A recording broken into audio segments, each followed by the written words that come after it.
আসসালামু আলাইকুম। ডক্টর ইউনূস সরকারকে যারা নিয়ন্ত্রণ করছে, পুরো রাষ্ট্রটাকেই অনেকখানি নিয়ন্ত্রণ করছে বলা যায়। বিশেষ করে এনসিপির শীর্ষ নেতাদের মধ্যে স্বার্থের যে চরম দ্বন্দ্ব সংঘাত, সেখান থেকে একে অন্যকে আক্রমণ, পাল্টা আক্রমণের নানান বিষয় আমাদের সামনে আসছে। কোনোটি আবার ঠান্ডা মাথায় চলছে, যেগুলো আমরা অনুমান করতে পারি যে কোন পর্যায়ে গিয়ে পৌঁছেছে তাদের স্বার্থের সংঘাত বা দ্বন্দ্ব। এরকম অনেক বিষয় আমরা জানতে পারছি। বিশেষ করে 5 আগস্ট অভ্যুত্থানের বর্ষপূর্তির দিনে এই কথিত বিপ্লবীরা বা অভ্যুত্থানের নায়করা যে কক্সবাজার হঠাৎ করে চলে গেলেন বিমানে উড়ে, এবং পিটার ডি হাস বা অন্য যে কারোর সঙ্গে কোনো বিশেষ গোপন বৈঠক হয়েছে এরকম খবর চারিদিকে ছড়িয়ে পড়লো, গণমাধ্যমে এলো। সেই বিষয়টিকে কেন্দ্র করে আবার এখন একে অন্যকে খুব ঠান্ডা মাথায় আক্রমণ করছেন শীর্ষ নেতারা, এবং একই সঙ্গে তাদের কক্সবাজারের এই সফরকে কেন্দ্র করে একাংশের উপরে যে গোয়েন্দা নজরদারি চলছে রাষ্ট্রের ঊর্ধ্বতন, সরকারের ঊর্ধ্বতন কর্তৃপক্ষের নির্দেশে, সেই জায়গা থেকে আমাদের মনে অনেক ধরনের গুরুত্বপূর্ণ প্রশ্ন উঠছে। কি হতে যাচ্ছে আসলে? কোন পক্ষ রাষ্ট্রের পক্ষে কাজ করছে, কোন পক্ষ রাষ্ট্রের বিপক্ষে কাজ করছে?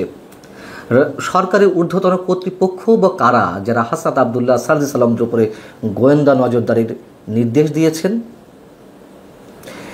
সে বিষয়ে আসছি। এবং যে কারণ দর্শানোর নোটিশটি দেওয়া হয়েছিল দলের কেন্দ্রীয় কমিটি থেকে, শীর্ষ 5 নেতাকে কেন কক্সবাজার ঘুরতে যাওয়া হলো তাদের কাউকে অবহিত না করে, বা দলের যে ফোরাম তাদের কাউকে না জানিয়ে, তার উত্তরে আবার হাসনাত আবদুল্লাহ কিংবা নাসিরউদ্দিন পাটোয়ারির মতন শীর্ষ নেতারা যে জবাব দিয়েছেন তা খুবই হাস্যকর এবং পরস্পর বিরোধী। যে চিঠিটি দেওয়া হয়েছিল সেখানে কি বলা ছিল?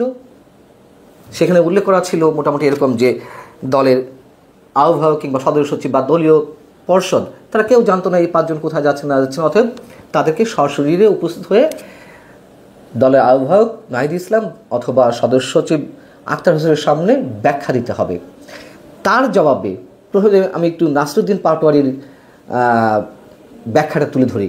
তিনি কি ব্যাখ্যা দিয়েছেন, তিনি কি উত্তর দিয়েছেন কারণ দর্শানো নোটিশের জবাবে। তিনি বলছেন যে 5 আগস্ট আমার কোনো পূর্বনির্ধারিত রাষ্ট্রীয় বা সাংগঠনিক কর্মসূচি ছিল না, দল থেকেও নাকি তাকে এই বিষয়ে কিছু বলা হয়নি।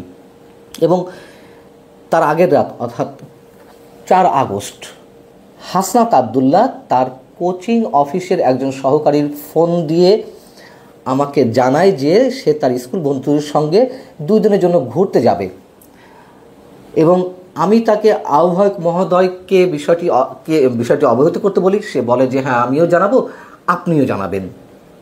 তো নাসিরউদ্দিন পাটোয়ারি বলছেন যে এই বিষয়টি আহ্বায়ককে জানানো হয়েছে, নাহিদ ইসলামকে,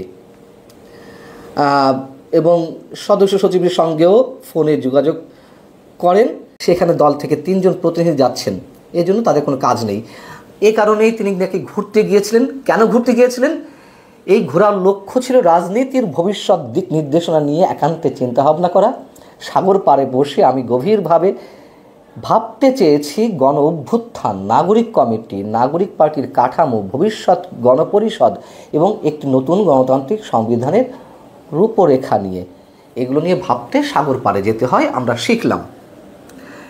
কিন্তু এর আগে কিন্তু হাসনাত আবদুল্লাহ, সার্জিস আলম তারা বলেছিলেন গণমাধ্যমকে, এই জাস্ট আমরা একটু ঘুরতে এসেছি, মাসব্যাপী পদযাত্রা ছিল দেশের বিভিন্ন স্থানে, আমরা ক্লান্ত হয়ে পড়েছিলাম, তাই ঘুরতে এসেছি। কিন্তু নাসিরউদ্দিন পাটোয়ারি বলছেন দলের ভবিষ্যৎ কর্মপরিকল্পনা নিয়ে, রাষ্ট্রকে নিয়ে চিন্তাভাবনা করতে সাগর পাড়ে গিয়েছিলেন। বেশ ভালো কথা। এবং তিনি বললেন যে দলের শীর্ষ নেতাদের জানানো হয়েছে, আর চিঠিতে বলা হয়েছে তারা কেউ কিছু জানায়নি কেন। হাসনাত আবদুল্লাহ প্রভাবশালী অন্যতম শীর্ষ নেতা, তিনি তার চিঠিতে কী বলছেন? চিঠিতে বলছেন যে জুলাই ঘোষণাপত্র পাঠের অনুষ্ঠানে ঐক্যের পরিবর্তে বিভাজন, শহীদ ও আহতদের পরিবর্তে কিছু মুষ্টিমেয় গোষ্ঠীর কথা ও মতামত প্রাধান্য পাওয়ায় সেখানে উপস্থিত থাকার প্রয়োজন বোধ করিনি, এবং উদ্দেশ্য ছিল এই গুরুত্বপূর্ণ সময়টিতে পূর্বে গৃহীত সিদ্ধান্ত পুনর্বিবেচনা, সাম্প্রতিক ঘটনাগুলো বোঝার চেষ্টা করা। এই জন্য তিনিও সাগর পাড়ে গিয়েছেন।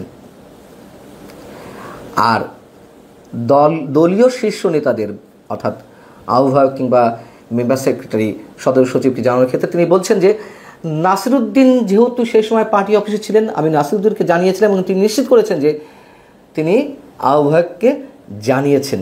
এছাড়া তার আরও একটি আহতদের পরিবর্তে কিছু মুসলিমীয় গোষ্ঠীর কথা মতামতকে প্রাধান্য দেওয়া হয়েছে, এজন্য এখানে উপস্থিত না থেকে তিনি একটা নীরব প্রতিবাদ জানাতে চেয়েছেন।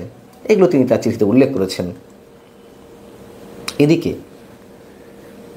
পূর্ব ঘোষণা ছাড়াই কক্সবাজারে যাওয়া, বিলাসবহুল রিসোর্টে ওঠা, রিসোর্ট বা হোটেল পরিবর্তন করা, এসব কোনো কিছুই গোয়েন্দা সংস্থার নজর এড়ায়নি।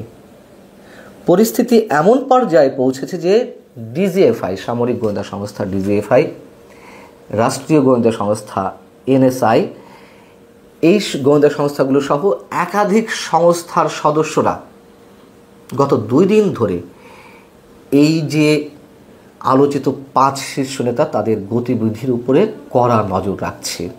এমনটা আমরা গোয়েন্দা সংস্থার লোকজন অনেক কিছু পরীক্ষা নিরীক্ষা করছেন।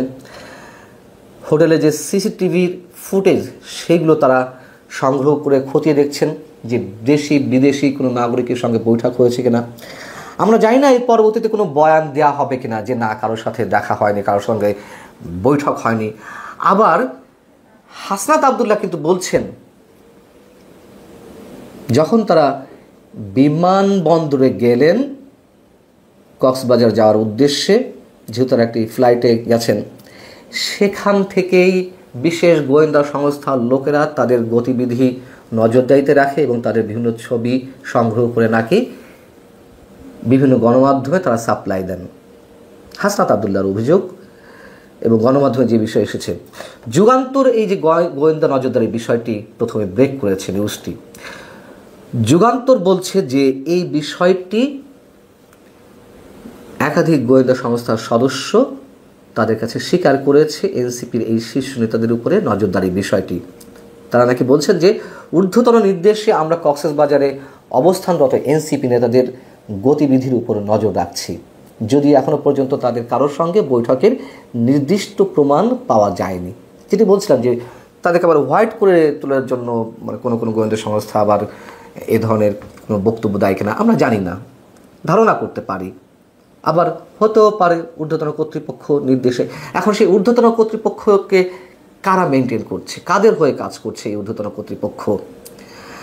ঊর্ধ্বতন কর্তৃপক্ষের মধ্যে আমরা জানি যে সরকারে রয়েছে আসিফ মাহমুদ সজীব ভুঁইয়া এবং মাহফুজ আলম তথ্য সম্প্রচার বিষয়ক উপদেষ্টা। তাদের মধ্যে যে চরম বিরোধ সে বিষয়ে এর আগে আমি কথা বলেছি। এখন আসিফ মাহমুদ সজীব ভুঁইয়াকে সাপোর্ট দিয়ে আসছিল এনসিপির পুরো অংশ, মাহফুজ আলমকে নানান ধরনের উস্কানিমূলক বক্তব্যের মাধ্যমে ঘায়েল করার চেষ্টা করা হচ্ছিল। কিন্তু এদিকে আবার এনসিপির মধ্যেই একদিকে নাহিদ ইসলাম, আখতার হোসেনের মতো মানুষেরা, আবার অন্যদিকে নাসিরুদ্দিন পাটোয়ারি, সার্জিস আলম, হাসনাত আবদুল্লাহ কিংবা তাসনিম, যারা এক গ্রুপ বলছে তারা জানতো না কক্সবাজার যাওয়ার বিষয়টি, কারণ দর্শন অনুরোধ করা হলো, আর এক গ্রুপ বলছে না আমরা জানিয়েছি। কি ঘটছে আসলে? প্রথমে যেটি বলছিলাম যে এনসিপির যে কার্যক্রম আমরা শুরু থেকে দেখছি তাতে এই দলটি বেশি দিন টিকে থাকার কথা নয় কিংস পার্টি হিসেবে। এবং সেটি যদি বাদও দিই, তাদের যে অভ্যন্তরীণ নানান বিষয়ে অভিযোগ তাদের ক্ষেত্রে, দখলবাজি, চাঁদাবাজি, দলীয় গ্রুপিং, লবিং কথা বাদ দিলাম, এটি সব দলেই কম বেশি থাকে, তারাও তো গতানুগতিক রাজনীতির বাইরে কিছু করছে না। কিন্তু ভয়ঙ্কর যে অভিযোগগুলো উঠেছে সেইগুলোকে কেন্দ্র করে এখন তাদের মধ্যে যে চরম বিভক্তি, তার চেয়েও বড় কথা আমাদের অরিড হওয়ার যে কারণটি, কার সঙ্গে কিসের বৈঠক ছিল সেটি সম্পর্কে এখনও আমরা নিশ্চিত নই। যদিও কোনো কোনো মাধ্যমে জানা গেছে পিটার হাস দেশে নেই, আবার কোনো কোনো মাধ্যমে জানা গেছে যে পিটার হাস কোন হোটেলে খেয়েছেন তার বিল পাওয়া গেছে, টোকেন পাওয়া গেছে। অনেক ধরনের গুঞ্জন, কোনো কোনোটি গুজবও হতে পারে, কোনো কোনোটি আবার সত্যও হতে পারে। সর্বসাকুল্যে আমাদের চিন্তিত হওয়ার যে কারণ, উদ্বেগের যে কারণ, নিশ্চয়ই কিছু ঘটছে, অনেক ভয়ঙ্কর কিছু ঘটছে। হয়তো অনেক কিছুই আমাদের সামনে প্রকাশ পাবে, কিছু কিছু হয়তো নাও জানতে পারে, তবে যা কিছু ঘটছে নিঃসন্দেহে ভালো কিছু নয়। ভালো থাকুন। আল্লাহ হাফেজ।